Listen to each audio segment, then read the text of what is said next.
Le marché des médicaments illicites en Afrique en général et au Bénin en particulier est un véritable business lucratif. Depuis plusieurs années, la lutte contre les médicaments de rue est au cœur des politiques de santé publique. Mais sur le terrain, malgré les nombreuses sensibilisations, difficile de passer dans une rue sans apercevoir une vendeuse de médicaments. Les médicaments viennent de partout. Parce que de tout le monde, je dirais. Parce que ça vient de l'Inde, ça vient... C'est pas parce que les médicaments viennent de l'Inde, de la Chine, que ce n'est pas de bons produits. On trouve de bons produits partout. Mais les produits qui doivent arriver sur nos marchés doivent être des produits sécurisés. On se rend compte que beaucoup de gens font arriver sur le marché des produits dont on ne connaît pas les vrais circuits, qu'on ne peut pas tracer. Au Bénin, il serait des milliers à vivre de ce commerce illicite grâce au Nigeria qui serait une des plaques tournantes de ce business. Ces images filmées discrètement au Nigeria montrent bien l'ampleur du phénomène. La plupart de ces cartons contenant des médicaments viennent au Bénin à travers un circuit bien compliqué. On les retrouve au marché d'Antokpa, plus précisément à Adiégoulé, où notre travail n'est capable qu'avec une caméra cachée.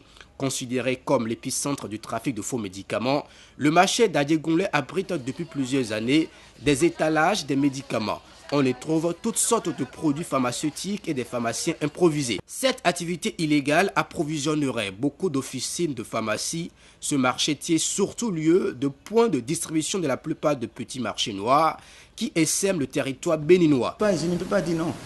Mais ce que je souhaiterais, c'est que ceux-là puissent nous dire de façon précise quelles sont ces pharmacies-là. Et pour que nous puissions mener des actions réelles. Nous avons arrêté des pharmaciens qui vendent au marché. Nous avons été au tribunal. On n'a pas été suivis par les autorités sous prétexte de rupture de médicaments. Bon, les gens vont au Togo acheter les produits que nous avons ici. Et ces produits se retrouvent sur le marché. Même pour ça, pour ces produits, c'est le manque à gagner d'abord pour l'État.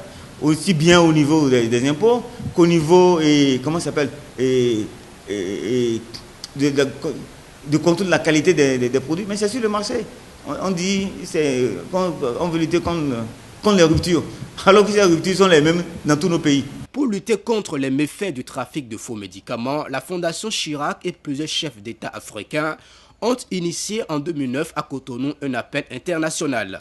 Mobilisation internationale pour lutter contre le trafic des faux médicaments. La première étape de ce combat est l'appel Cotonou qui engage les chefs d'État et de gouvernement contre la prolifération des médicaments contrefaits.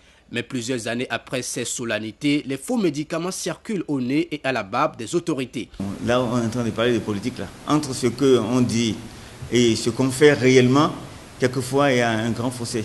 Donc, il n'y a vraiment pas la... Je pense qu'il n'y a pas une réelle volonté politique de lutter contre le marché parallèle et la présence des médicaments dans des zones où ces médicaments ne doivent pas être.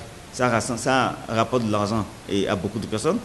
Les circuits parallèles de distribution de faux médicaments seraient tenus par de puissants lobbies aux ramifications politiques profondes et insoupçonnées. Le comble est que la Société de gestion des marchés, une structure étatique chargée de la gestion des marchés au Bénin, perçoit des tasses auprès des vendeurs du marché d'Adiégoulé, ce qui prouve à suffisance que les autorités ont connaissance du trafic. Moi je vous dis, j'ai arrêté une autorité pour une autorité politique, mais on ne lui a rien fait.